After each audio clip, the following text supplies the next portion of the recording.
आज जब हम साइंस पढ़ते हैं तो अक्सर सी मात्रक हमारे सामने आते हैं, लेकिन कभी सोचा है कि ये सी मात्रक यानी इंटरनेशनल सिस्टम ऑफ यूनिट्स आखिर इतनी अहमियत क्यों रखते हैं? इसी में मजा है। अगर आप सोचें तो दुनिया के अलग अलग हिस्सों में चीजों को मापने के अपने तरीके थे। कहीं इंच, कहीं फुट, कहीं हाथ। सी मात्रक ने सबको एक साथ जोड़ दिया, जिससे रिसर्च, इंजीनियरिंग या रोजमर्रा की चीजों में कंफ्यूजन ही खत्म हो गया। ये बात सच है, वरना हर जगह अलग अलग मानक होते तो विज्ञान में भरोसा ही नहीं होता। वैसे सी मात्रक में सबसे बुनियादी कौन कौन से हैं जिनसे हमें रोज वास्ता पड़ता है?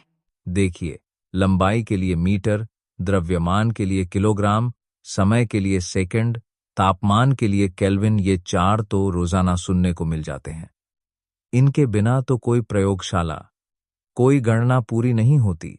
अभी आपने तापमान की बात की तो ऊष्मा, हीट का एसआई मात्रक क्या है? कुछ लोग इसे जूल समझ बैठते हैं, लेकिन किताबों में kgm2s3 लिखा होता है। हाँ, कई बार भ्रम होता है। दरअसल ऊष्मा एक ऊर्जा का रूप है और एसआई मात्रक में इसका यूनिट किलोग्राम मीटर स्क्वेयर प्रति सेकंड क्यूब kgm2s3 है। वैसे ऊर्जा और कार्य दोनों का एसआई मात्रक जूल ही है, जो इसी फॉर्मूले से निकलता है। वाह, इस तरह सारी चीजें आपस में जुड़ी हैं। और अगर शक्ति, पावर की बात करें? शक्ति का एसआई मात्रक वॉट है, जो एक जूल प्रति सेकंड के बराबर है। यानी जितनी तेजी से कोई ऊर्जा खर्च होती है उसे शक्ति कहते हैं। इसी वजह से बल्ब की पावर या मोटर की ताकत को भी वॉट में ही मापा जाता है।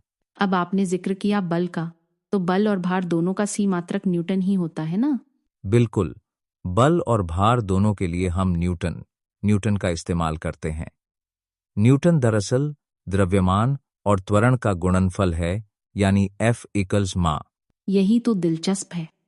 अगर हम बात करें वेग, वेलोसिटी और त्वरण एक्सेलरेशन की, तो उनके एसआई मात्रक भी ज्यादातर लोग गड़बड़ा देते हैं। सही पकड़ा आपने। वेग का एसआई मात्रक है मीटर प्रति सेकंड ms और त्वरण का मीटर प्रति सेकंड स्क्वायर ms2। दोनों में सेकंड को देखिए, पर एक में पावर 1 है, दूसरे में 2। ये छोटी बातें ही फिजिक्स को मजेदार बना देती हैं। यह सुनकर मुझे अपनी स्कूली फिजिक्स याद आ गई, फॉर्मूलों की जंग।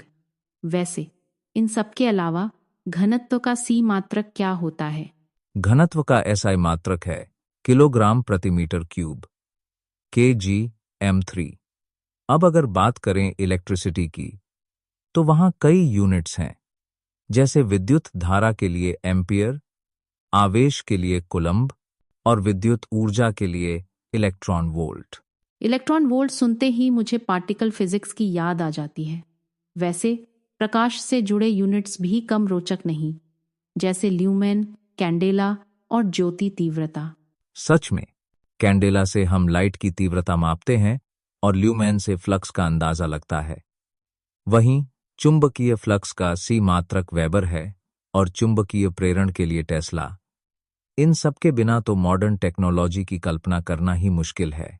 आज की बातचीत शानदार रही। आपसे इतने सरल उदाहरण सुनकर सी मात्रकों की उलझन सच में काफी हद तक दूर हो गई।